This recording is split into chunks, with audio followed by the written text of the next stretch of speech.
오늘 읽었던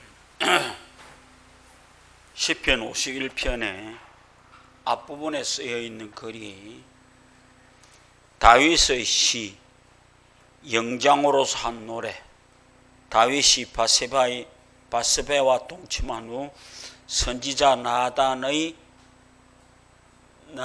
저에게 온 때에, 이 성경 말씀이 쓰여진 배경은 우리아의 아내를 범하고 이제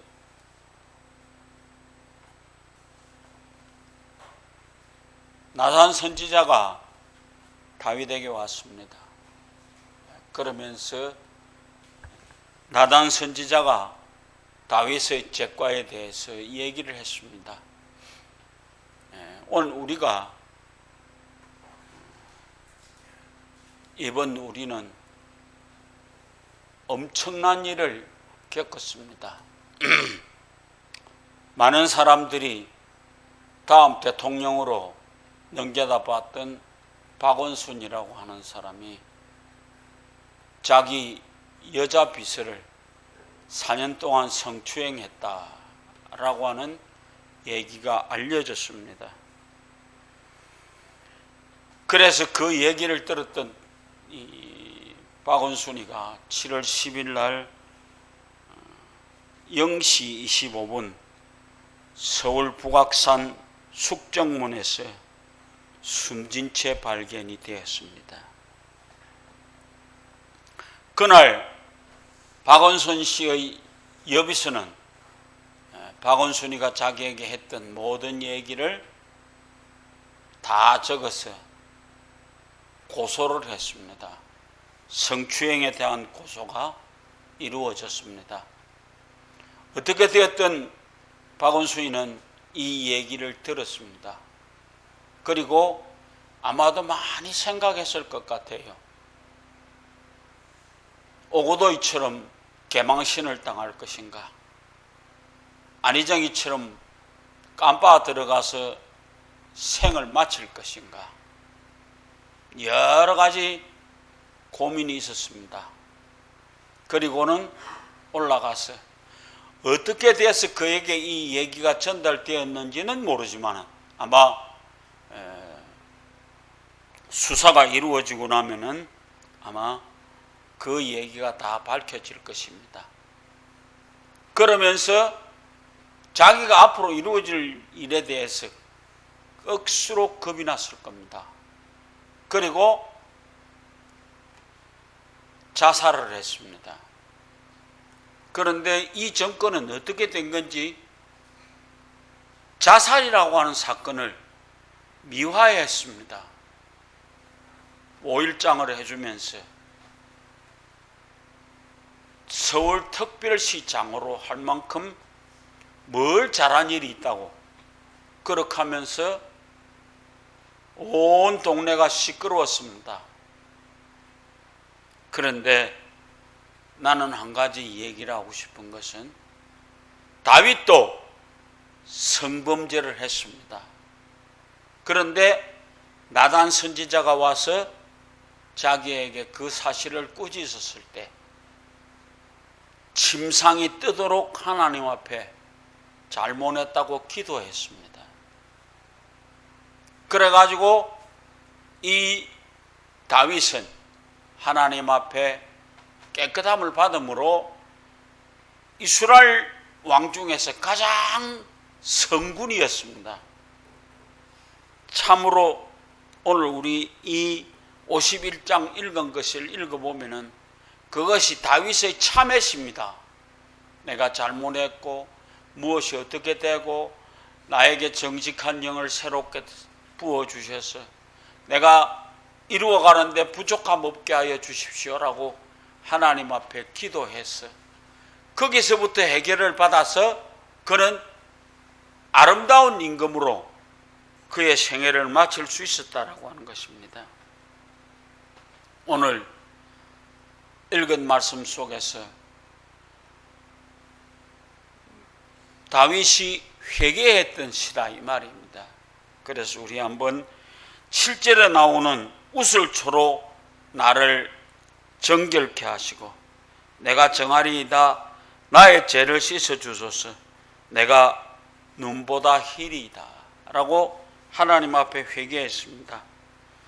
우슬초라고 하는 것은 히브리 말로 에조브라고 하는 허브의 한 종류인데 우리나라에는 없는 식물입니다. 그런데 이스라엘 백성들은 이 우슬초를 가지고 사람의 죄를 사해 줄 때 함께 뿌려주었다. 피를 묻혀서 뿌려주었다고 그럽니다. 그러니까 이스라엘 민족이 이 우슬초는 10가지 재앙 중에 마지막 재앙이 되어질 때가 뭡니까? 장자가 죽어야 되는 그런 엄청난 사건이 일어날 때에 이스라엘 백성들이 이 우슬초에다가 피를 붙여서 좌우 임방에 바르고 그들의 문 위에 발랐을 때에 그 집은 넘어가 주었더라. 왜? 정하게 되었기 때문에 넘어가 주었더라라고 하는 것입니다.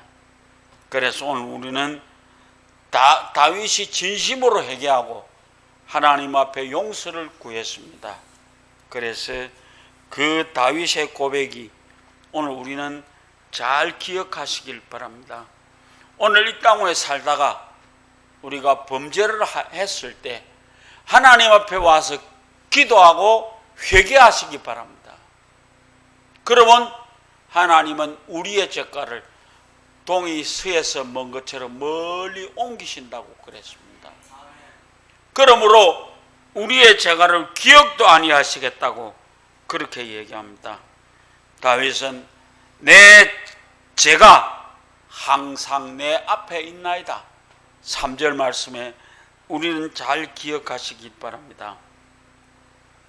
자기의 출신 성분이 바로 죄악이 있다라고 하는 것입니다. 그래서 오늘 우리는 첫째로 그러기 때문에 무엇보다도 말씀을 가까이 하시기 바랍니다. 연속극을 보고 눈물 흘리지 말고요. 말씀을 멀리하는 현실이 우리 곁에 와 있습니다. 왜 성경을 읽지 않으면 안 될까요?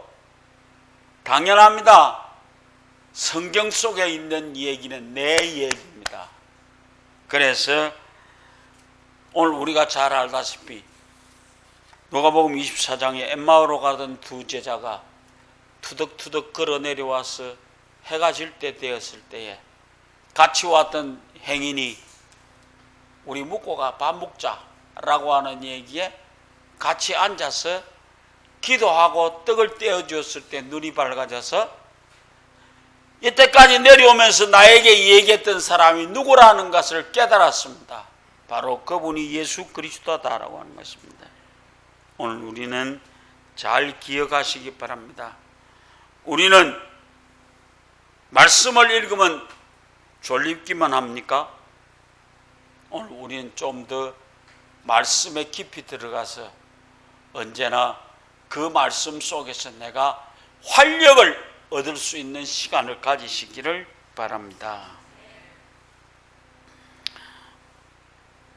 두 번째로 오늘 우리는 하나님의 말씀 앞에 기도하는 사람이 되어야 되겠습니다. 기독교 성경책 중에 가장 베스트셀러들이 뭔 줄 알아요? 기도입니다. 기도. 예수님도 제자들이 와서 선생님 우리에게 기도를 가르쳐 주십시오. 그랬을 때 오늘 우리가 읽고 있는 주기도문을 가르쳐 주었습니다. 기도는 배워야만 합니다. 그래서 오늘 우리는 기도를 배우는 사람들이 되기를 바랍니다. 누가복음 9장에 가면은요, 산에 올라갔는데 산에서 예수님이 변화되었습니다. 그래서 그 변화된 모습이 엄청나게 좋았습니다.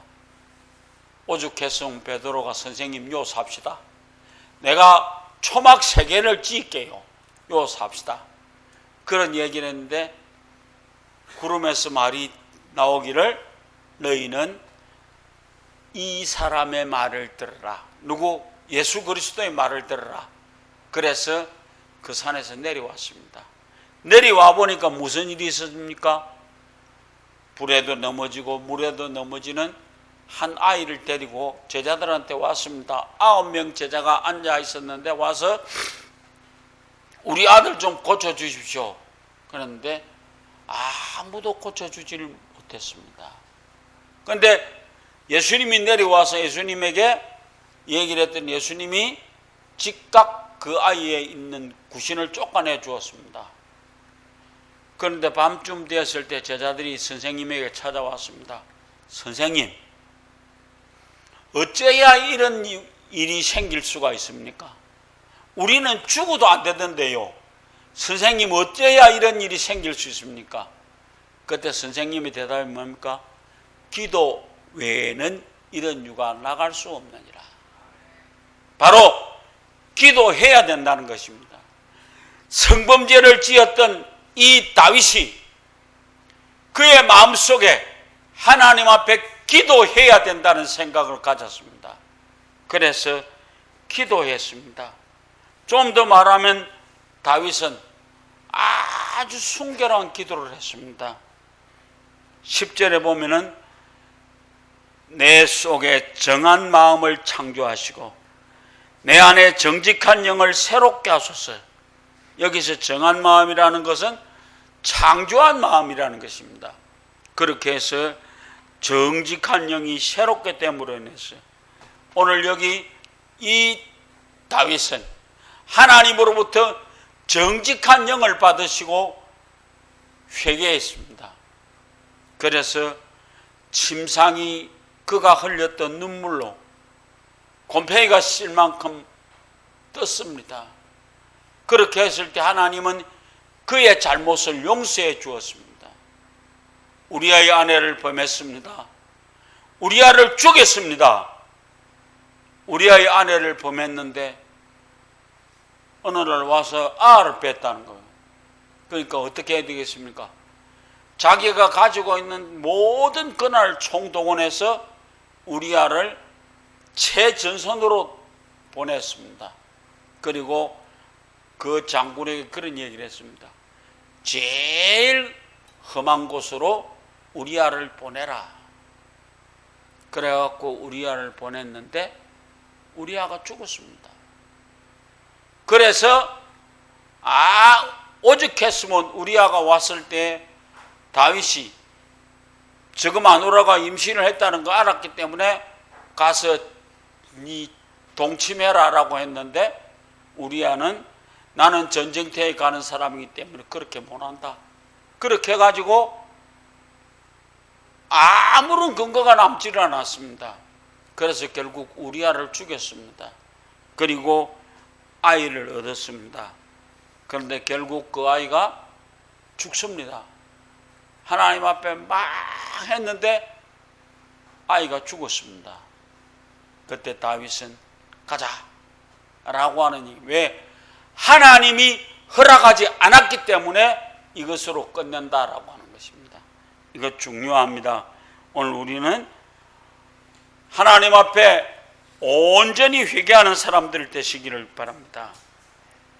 마지막으로 구원의 즐거움을 회복해야만 합니다. 12절에 구원의 즐거움을 회복시키소서. 예수님께서 이 세상에 오실 때에 왜 오셨습니까? 회복시켜 주시기 위해서 오셨습니다. 새로운 것이 생긴 것이 아니라 창세전의 본래의 모습으로 돌아가도록 해주는 것이 바로 올바른 신앙생활입니다. 그래서 구원이 무엇인가요? 구원은 즐거운 것입니다. 예수를 믿고 구원을 얻었다는 것은 즐거움이 있어야만 합니다. 나는 반대합니다. 예수 좀 믿었다고 뭘 좀 잘한다고 하면 밤낮 앉아서 하나님 앞에 울기만 해요. 울지 마시오. 구원의 즐거움을 가지시기 바랍니다. 구원은 즐거움이 있어야만 합니다. 오늘 우리는 분명한 것 하나가 다윗은 죄를 지은 사람입니다. 예쁜 아내를 가지면 행복할 줄 알았습니다.